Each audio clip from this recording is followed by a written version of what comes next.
भोलि माघे सङ्क्रान्ति मकर स्नान गर्न देवघाट जाने कि नजाने भनेर तपाईँ दोधारमा हुनुहुन्छ होला। चितवनको बाटो भएर आउँदा भिड र जामको डर तपाईँलाई लागिरहेको हुनसक्छ। तर यसको विकल्प नवलपुरको गैँडाकोटबाट केलादी घाट अर्थात् कालीगण्डकी नदीसम्म आउने बाटो बनिसकेको छ। दर्शकवृन्द नमस्कार, म आनन्द पोखरेल तपाईँलाई म आज जानकारी दिन गइरहेको छु नवलपुरबाट देवघाटको बेनी सङ्गमसम्म जानको लागि सहज र छुटकाइलो बाटो। तपाईँ नवलपुर र नवलपुरदेखि पश्चिमतर्फबाट देवघाटको बेनी सङ्गममा स्नान गर्न आउन खोजिरहनु भएको छ भने तपाईँको लागि सहज विकल्प हुनसक्छ गैँडाकोटको पुलचोकदेखि ब्रिटिस क्याम्प हुँदै केलादी घाट आएर कालीगण्डकी नदी र त्रिशुली नदी मिसिएको बेनी सङ्गममा आएर स्नान गर्नको लागि। यहाँ देवी देवताहरू नित्य प्रातःकालमा आएर स्नान गर्ने भन्ने किंवदन्ती रहेको छ। मोक्ष प्राप्त भई वैकुण्ठ वास हुने पनि जनविश्वास रहेको छ। तपाईँहरू केलादी घाटमा आएर स्नान गरे पछाडि पारीतर्फ रहेको तनहुका मठ मन्दिरमा जानको लागि केलादी घाटबाट गैँडाकोट वडा नम्बर 3 कार्यालयले निःशुल्क रूपमा ऱ्याफ्टिङ डुङ्गाको पनि व्यवस्था गरेको छ। अब आउने होइन त कालीगण्डकी स्नान गर्नको लागि देवघाट जानको लागि तपाईँ सहज हुँदै यो बाटो आउन सक्नुहुन्छ।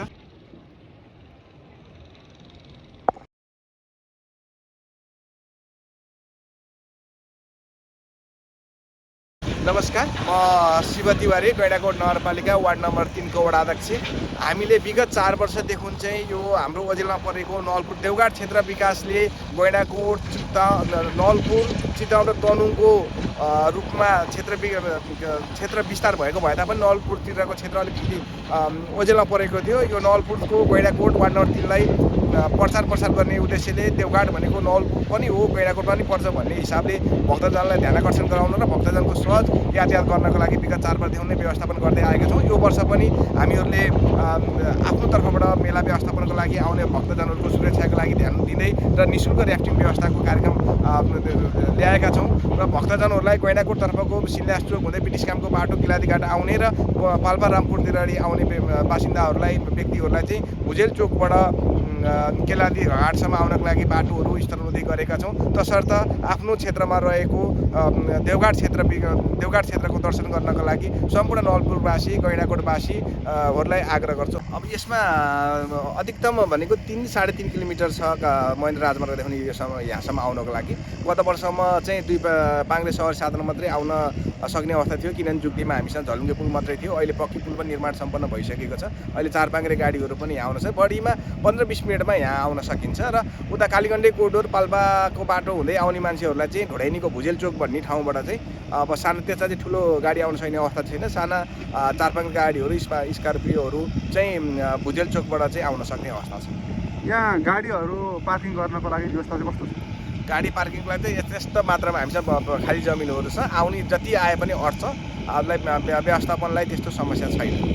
त्यसको अवस्थामा चाहिँ यस्तो छ, अब यो धार्मिक आस्थाको हिसाबले पनि स्नानकै लागि त कालीगण्डकी नै महत्त्व रूपमा लिनुहुन्छ। पारी आउने मान्छेहरू पनि यता वारी कालीगङ्गा नै आएर स्नान गरेको अधिकांश मान्छेहरू हामी भेट्छौँ। र यहाँ कालीमा स्नान गरिसकेपछि मठ मन्दिरहरू चाहिँ अब देवघाट तनुङ क्षेत्रमा भयो भने त्यहाँ जानको लागि चाहिँ हामीहरूले चाहिँ निःशुल्क रूपमा ऱ्याफ्टिङको व्यवस्था गरेका छौँ। यहाँ जति पनि भक्तजन आउनुहुन्छ उहाँहरूलाई पारी जाने व्यवस्था हामी मिलाउँछौँ।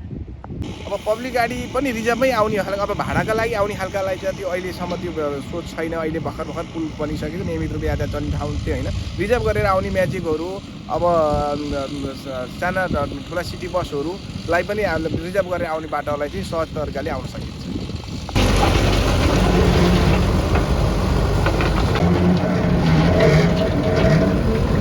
यो हामीले चाहिँ विगत 4 वर्षदेखि यो बाटो खुलेपछि बगरमै आउने बाटो खुलिसकेपछि देवघाटको मेला देवघाट त खास त 3टा जिल्लाको सङ्गम स्थल हो। तर बुझाइमा चाहिँ चितवन र तनुङतिर मात्रै विकसित भयो। चितवन र तनुङतिर मात्रै भक्तजनहरू आउने यो बाटोको चाहिँ उपेक्षा भइरहेको, यो क्षेत्र चाहिँ अलिक उपेक्षामा परेको थियो। हामीले विगत 4 वर्षदेखि चाहिँ बाटो चाहिँ सामान्य रूपमा गोरेटो बाटो भने पनि कच्ची बाटो भने पनि मोटरसाइकलले या 4 पाङ्ग्रे सहरी साधन साना गाडीलाई यहीँसम्म ल्याउने व्यवस्था गरेका छौँ। र यो बाटो आउँदाखेरि चाहिँ चाप बढी पर्दैन। कच्ची नै बाटो भए पनि जाम लाग्नु नपर्ने, हिँड्न धेरै नपर्ने, बगरसम्मै सहरी साधन ल्याउन सक्ने भावनाले र आफ्नो गाउँको पनि प्रचार होस्, भोलिको दिनमा देवघाट भनेको नवलपुर पनि हो है भन्ने किसिमको सन्देश जाओस् भन्ने हेतुले हामीले चाहिँ मेलाको लागि चाहिँ सामान्य रूपमा भए पनि आफ्नो वडाको तर्फबाट गर्न सक्नेसम्मको सहयोग व्यवस्थापन चाहिँ गर्ने तर्फ गरिरहेको छौँ।